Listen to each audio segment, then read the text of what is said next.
हाल ही में SSC staff selection commission के द्वारा सेंट्रल गवर्नमेंट ने सब इंस्पेक्टर के पदों पर अर्धसैनिक बल और दिल्ली पुलिस में एक भर्ती का आयोजन किया है, जिसके लिए ऑनलाइन फॉर्म की तिथि जारी कर दी गई है। एक एक करके सभी पहलुओं पर हम बात करेंगे। ऐसे सभी विद्यार्थी जो अपने आप को सब इंस्पेक्टर की वर्दी में देखना चाहते हैं और जो अर्धसैनिक बल सीआईएसएफ, सीआरपीएफ या फिर बीएसएफ या फिर दिल्ली पुलिस जैसे बेहतरीन जॉब के अंदर अपने आप को सब इंस्पेक्टर देखना चाहते हैं, वो इस भर्ती को अप्लाई कर सकते हैं। आखिरकार अप्लाई करने की डेट क्या है, अंतिम तिथि क्या है, एग्जाम पैटर्न कैसा रहेगा, आखिरकार एज में क्या रिलैक्सेशन होगा, कब तक पेपर होगा, कितनी सैलरी है, सभी विषयों पर हम बात करेंगे। इसलिए आप क्लास को पूरा देखेंगे ताकि आपको एक संपूर्ण और बेहतरीन जानकारी मिल जाए। नमस्कार, मेरा नाम है राजीव शर्मा और मैं आपके साथ जुड़ा हुआ हूं अपने YouTube channel update with RJ के साथ। एक एक टॉपिक को डिस्कस करेंगे और एक एक बिंदु पर बात करेंगे। तो सबसे पहले हम लोग देख लेते हैं कि एसएससी सीपीओ 2024 का नोटिफिकेशन आया है और एसएससी की अब तक की सबसे बड़ी वैकेंसी है, जिसमें हम लोग total vacancy, selection procedure, best book, salary, exam pattern, age एवं इन सभी पहलुओं पर बात करेंगे। सबसे पहले हम बात कर लेते हैं स्टाफ सिलेक्शन कमीशन एसएससी के through sub inspector SI Delhi police, जिसमें आर्म्ड पुलिस फोर्सेस भी आ जाती हैं, जैसे कि आपका एसएससी एसआई दिल्ली पुलिस में, बीएसएफ में, सीआरपीएफ में, सीआईएसएफ में, आईटीबीपी में और एसएसबी में। इन सभी में सब इंस्पेक्टर बनने का एक सुनहरा मौका होता है छात्रों के पास और इस भर्ती की तैयारी बहुत जोरों शोरों से विद्यार्थी करते हैं, क्योंकि ये अपने आप में एक रेपुटेड जॉब होती है। इंपोर्टेंट डेट की अगर हम बात करें तो एप्लीकेशन आपकी 4 मार्च से शुरू होती है, जो कि आपकी अंतिम तिथि 28 मार्च पर 11 बजे शाम को एंड हो जाएगी। आप पेमेंट कर सकते हैं 29 मार्च तक, यानी कि एक दिन आपको एक्स्ट्रा मिलेगा। और यदि फॉर्म में किसी प्रकार की कोई दिक्कत हो जाती है तो आप उसको करेक्शन भी कर सकते हैं, जो कि 31, 30 और 31 मार्च तक आप उसमें करेक्शन कर सकते हैं अपने फॉर्म में। साथ ही साथ एग्जाम डेट भी यहाँ पर दे रखी है। जो पहला एग्जाम होगा आपका, वो आपका 9 से 13 मई 2024 के बीच होगा। ज्यादा समय नहीं है, 9 से 13 मई है। और जिसमें पहले एग्जाम की तिथि दे रखी है। 2 एग्जाम इसमें होते हैं, बीच में फिजिकल होता है और उसके बाद में सिलेक्शन हो जाता है। दूसरे एग्जाम उसी के हिसाब से शेड्यूल कर रखा है। जैसे ही आपका पहला एग्जाम हो जाएगा और जितने बच्चों का फिजिकल हो जाएगा, उसके बाद में तुरंत दूसरे एग्जाम का डेट जारी कर दिया जाएगा। एप्लीकेशन फीस की यदि हम बात करें तो जनरल, ओबीसी और ईडब्ल्यूएस के लिए 100 रुपए एप्लीकेशन फीस है इसमें। और वहीं पर एससी एसटी के लिए यहाँ पर 0 है और एक्स सर्विसमैन के लिए। ऑल कैटेगरी फीमेल के लिए भी यहाँ पर 0 है। और करेक्शन चार्जेस की यदि हम बात करते हैं, जो कि आपका एक दिन का समय मिलता है, 200 रुपए फर्स्ट टाइम है।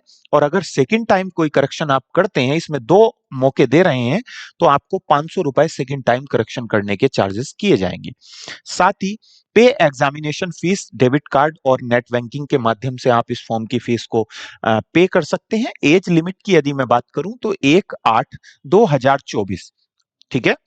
तो 1/8/2024 को एज का काउंटेशन किया जाएगा, जिसमें मैक्सिमम एज जो है, मिनिमम एज 20 वर्ष से लेकर 25 वर्ष तक है। बाकी सभी as per staff selection commission की जो साइट है, उस पर जो भी एक्स्ट्रा आपको एज में छूट मिलेगी, वो सब गाइडलाइन के अनुसार मिलेगी। जैसे क्या है, अगर हम एससी एसटी के लिए बात करें तो 5 साल की छूट दी जाती है।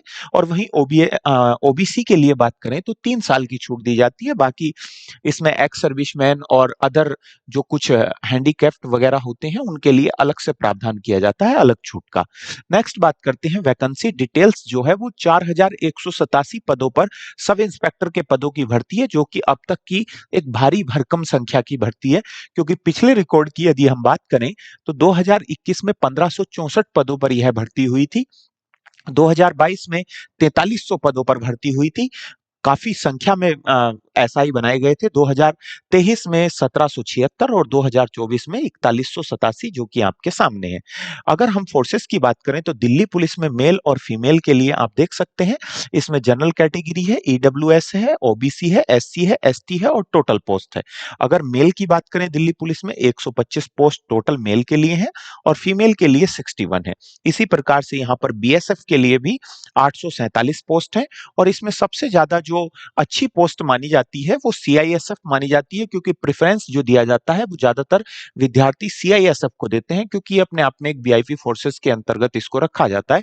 क्योंकि जितने भी भारत के औद्योगिक सेक्टर होते हैं और या जितने भी वीआईपी क्षेत्र होते हैं, वहां पर सीआईएसएफ की ही ड्यूटी लगाई जाती है। जैसे दिल्ली मेट्रो हो गया, या फिर कोई भी सार्वजनिक पैलेस हो गया, या फिर औद्योगिक इंडस्ट्रियल एरिया हो गया, तो सीआईएसएफ को सबसे ज्यादा प्रेफरेंस दिया जाता है, जिसमें मेल की 1487 पद हैं और फीमेल के 160 पद हैं। सीआरपीएफ, आईटीबीपी और एसएसबी के पदों को भी पूरा डिटेल में मैंने आपको दे रखा है। आप इसकी डिटेल को देखकर ही अपने फॉर्म को अप्लाई कर सकते हैं कि आपको किस किस को प्रेफरेंस देना है, आप कौन सी कैटेगरी से आते हैं, ईडब्ल्यूएस से आते हैं, जनरल से आते हैं, ओबीसी से, एससी से, एसटी से। आप पूरे के पूरे चार्ट को देखकर आसानी से अपने प्रेफरेंस दे सकते हैं पोस्ट को, कि आप कौन सी वाली को अप्लाई करना चाहते हैं। एसएससी, सीपीओ, दिल्ली पुलिस और other armed forces physical eligibility test की यदि हम बात करें, तो इसमें फिजिकल जो होता है वो मेल के लिए 170 हाइट चाहिए, जिसमें ओबीसी और एससी या फिर जनरल के लिए, और यहीं पर एसटी को थोड़ा सा डिस्काउंट दिया गया है, फीमेल के लिए 157 हाइट चाहिए, जिसमें चेस्ट 80 से 85 है और रेस 100 मीटर है, जो कि 16 सेकंड में आपको लगानी है। लॉन्ग जंप 3.6 मीटर का है और हाई जंप 1.2 मीटर का है, और शॉर्ट पुट जो है वो आपका 4.5 मीटर का है, और चांसेस जो मिलेंगे वो आपको 3 मिलेंगे। इस प्रकार से मेल और फीमेल दोनों का क्राइटेरिया दे रखा है, जो कि आपकी फिजिकल से संबंधित है।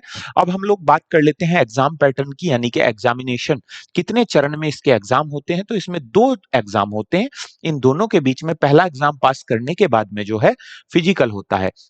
ये अपने आप में बहुत बेहतरीन जॉब है, जो कि एसएससी सीजीएल के बाद अगर कोई बहुत अच्छी पसंद की जाती है तो वो यही जॉब की जाती है। जनरल इंटेलिजेंस एंड रीजनिंग के 50 प्रश्न आते हैं, जो 50 ही मार्क्स के होते हैं। 2 घंटे का पहला पेपर होता है, जिसमें general knowledge and general awareness के 50 होते हैं, और मैथ के 50 होते हैं, और इंग्लिश कंपेरिहेंशन के 50 होते हैं। टोटल कुल मिलाकर लगभग 200 प्रश्नों का ये पेपर होता है, और 200 ही मार्क्स का ये पेपर होता है, जिसका समय 2 घंटे होता है। अगर इसमें आप लोगों ने ये पहला पेपर पास कर लिया, तो उसके बाद आपका फिजिकल इफिशियंसी टेस्ट होता है, जो कि आपकी फिटनेस से रिलेटेड होता है, और उसके बाद में फिजिकल, ठीक है। तो इसके बाद में फिर आपका जो है वो इंग्लिश कंपेरिहेंशन, यानी कि इंग्लिश का पेपर होता है, जो कि आप देख सकते हैं 200 नंबर का होता है, 200 मार्क्स का होता है, और 2 घंटे का होता है, ठीक है। अब नेक्स्ट देख लेते हैं आगे।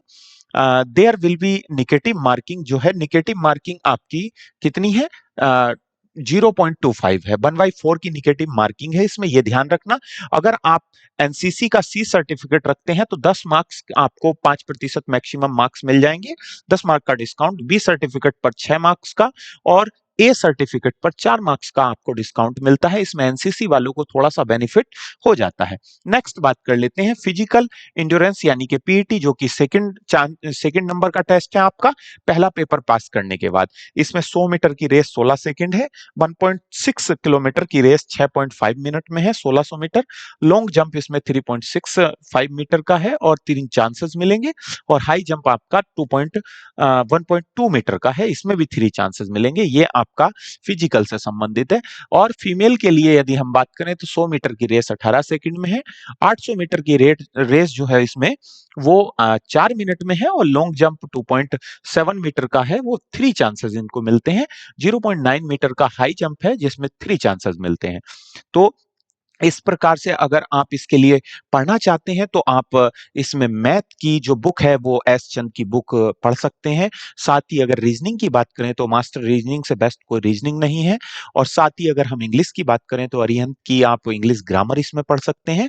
और साथ ही अगर जीएस की हम बात करें तो जीएस में भी आप अरिहंत की बुक को पढ़ सकते हैं। तो प्यारे साथियों, अगर आपको एसएससी सीपीओ की नोटिफिकेशन जबरदस्त लगी है तो आप चैनल को लाइक कीजिए, कमेंट कीजिए, शेयर कर दीजिए और सब्सक्राइब भी कर दीजिए। इसी प्रकार की जानकारी पाने के लिए आप चैनल पर लगातार जुड़े रहिएगा। मैं प्रत्येक दिन आपको इसी प्रकार से आने वाली सेंट्रल गवर्नमेंट और राज्य सरकार के अंतर्गत जो भी नौकरियां होती हैं एवं उनसे संबंधित उनका सिलेबस एवं सिलेक्शन प्रोसीजर क्या क्या होता है, सभी को आप लोगों तक पहुंचाता रहूंगा।